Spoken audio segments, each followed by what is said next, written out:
रानी आज बहुत ज़्यादा खुश थी। उसकी नई ज़िंदगी की शुरुआत थी। आज शादी की सारी रस्में ख़त्म हो गई थीं और अंत में एक वेडिंग पार्टी ऑर्गेनाइज की गई थी। शादी के कीमती से कीमती तोहफे उन्हें मिले थे, लेकिन माँ ने कुछ अलग ही तोहफा रानी को दिया था। माँ ने रानी को एक नई बैंक की पासबुक दी और कहा, बेटा, यह सेविंग अकाउंट मैंने तुम्हारे नाम पर खोला है और इसमें 2 लाख रुपए जमा कर दिए हैं। माँ ने आगे कहा, मेरी प्यारी बेटी, इस पासबुक को लो और इसे अपनी शादी की उन खूबसूरत यादों की तरह रखो जो तुम्हें ज़िंदगी भर याद रहेंगी। जब जब कुछ अच्छा और यादगार तुम्हारी ज़िंदगी में घटे तो इसमें कुछ रकम जमा कर दिया करना और यह रकम किस कारण से जमा कर रही हो वह ज़रूर मेंशन करना। जितनी ज़्यादा खुशी का दिन होगा उतने ज़्यादा पैसे तुम इसमें जमा कर सकती हो।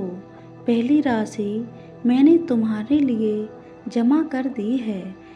अब इसे आगे तुम अपने पति के साथ बढ़ाना और जब कई सालों बाद तुम इसे देखोगे तो तुम्हें पता चलेगा कि तुमने अपने जीवन में एक दूसरे के साथ कितनी खुशी के पल साथ में जिए हैं।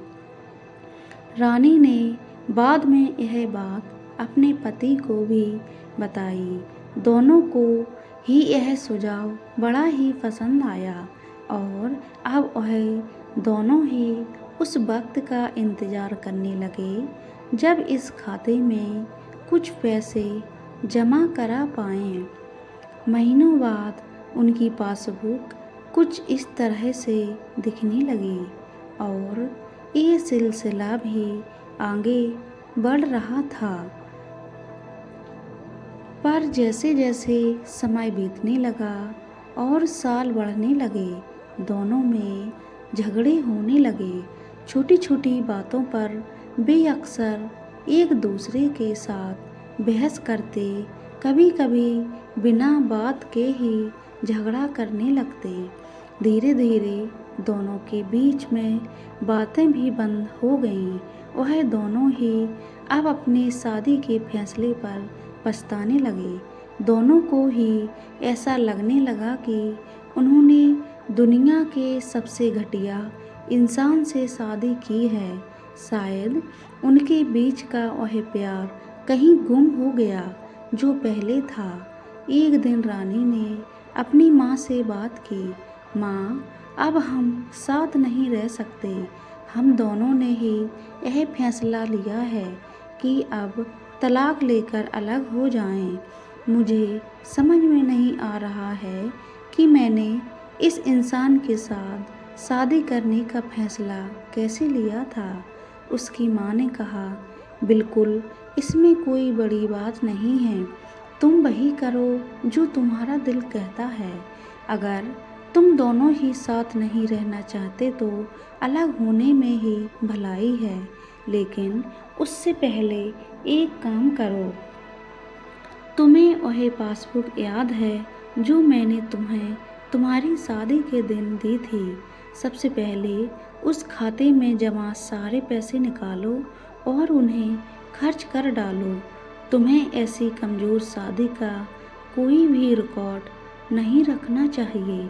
रानी अपनी माँ की बात से सहमत थी, इसलिए वह वहाँ से सीधे बैंक चली गई और बैंक में लाइन में लग गई ताकि उसे अकाउंट को बंद करवा सके। जब वह लाइन में खड़े होकर इंतज़ार कर रही थी, तब उसने एक नज़र उस पासबुक के अंदर लिखे रिकॉर्ड्स पर डाली।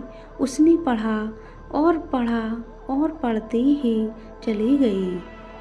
वह सारी खुशियाँ, आनंद के पल जो उसने अपने पति के साथ जिए थे, सब उसकी आँखों के सामने आ गए और उसकी आँखों में आंसू आ गए। वह तुरंत वहाँ से निकल अपने घर पहुँची। रानी ने घर पहुँचकर सबसे पहले वह पासबुक अपने पति के हाथों में रखी और बोली कि तलाक लेने से पहले इस खाते में जमा सारे पैसे खर्च कर दो और इस खाते को बंद कर दो।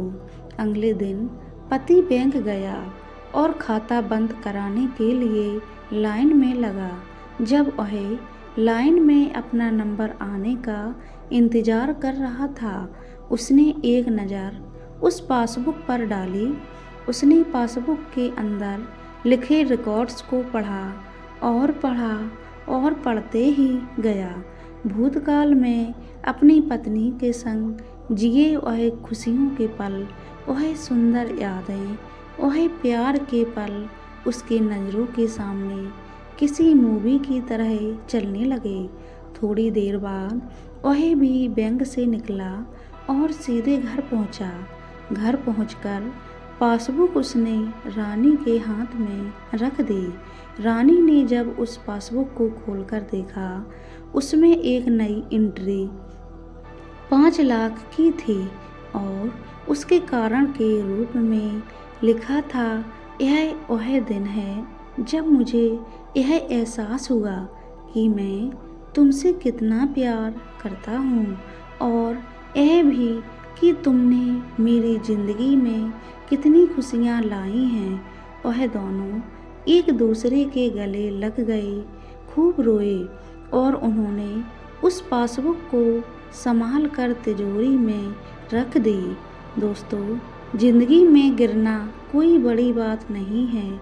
जब आप किसी भी कारण से गिरते हो तो आपको हमेशा कहाँ से गिरे हो, उससे ज़्यादा गिरने से पहले आप कहाँ थे, वह याद रखना चाहिए। गलतियों को सुधार कर आगे बढ़ने का नाम ही तो ज़िंदगी है। पति पत्नी के बीच में दोनों के प्रति प्यार और विश्वास होना चाहिए। एक दूसरे को बिन बोले ही समझना चाहिए, क्योंकि दोनों ही एक दूसरे के बिना अधूरे होते हैं। दोस्तों, हमारे चैनल को सब्सक्राइब करें, वीडियो को लाइक एंड शेयर करें, अपनी राय कमेंट बॉक्स में ज़रूर दें। पूरा वीडियो देखने के लिए धन्यवाद।